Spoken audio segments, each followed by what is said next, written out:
Should a Christian listen to secular music, or can a Christian listen to secular music? When it says something is secular, it has nothing to do with religious or connected to any spiritual matter.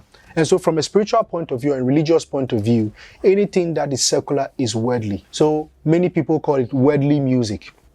But music plays a very important role in the social life of humans, and even in our Christian faith and our worship of God. Music plays a very important role. In Ephesians chapter 5 from verse 18, Paul says, "Do not get drunk on wine, which leads to debauchery. Instead, be filled with the Spirit, speaking to one another with psalms, hymns, and songs from the Spirit. Sing and make music from your heart to the Lord." In Matthew chapter 26 from verse 30, we see that Jesus sang hymns or sang a hymn with his disciples. And so from these two examples or references, we can see that music plays a very important role in our faith. Hence the reason for which we must watch the kind of music we listen to. Now, the Christian is in the world, but not of it. In John chapter 17 from verse 15, Jesus, when he was praying for his disciples, he says, "I do not ask that you take them out of the world, but that you keep them from the evil one. They are not of the world, just as I am not of the world." In 1 John chapter 2 verse 15, we are told not to love the world or the things in it. In verse 16, the Bible says, "For all that is in the world, the desires of the flesh, the desires of the eyes, the pride of life, is not from the Father, but is from the world." And so we are told that not to love the world and the things in it, and that the things in the world are not from the Father, but of the world. And initially we said that from a spiritual and a religious point of view, anything that is secular is basically worldly.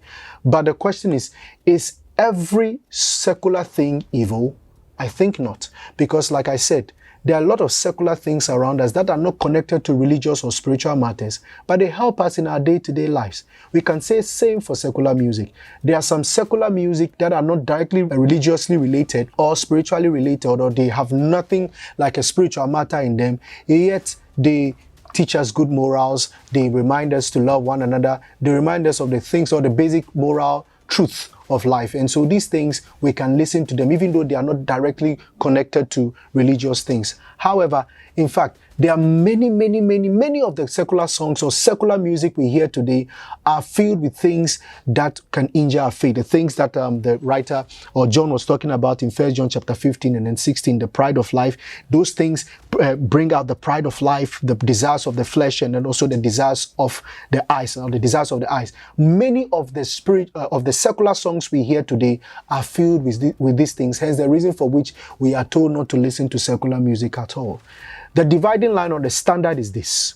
In Philippians chapter 4 verse 8, Paul says, "Finally, brothers, whatever is true, whatever is pure, whatever is honorable, whatever is just, whatever is lovely, whatever is commendable, if there is any excellence, if there is anything worthy of praise, think of these things." And that should be the standard of the Christian faith. So yes, not every secular music is evil, but we are told to make sure that the things that we take in, the things that we think upon, are things that are spiritually inspired, the things that will continue to build us in our faith, things that do not oppose God.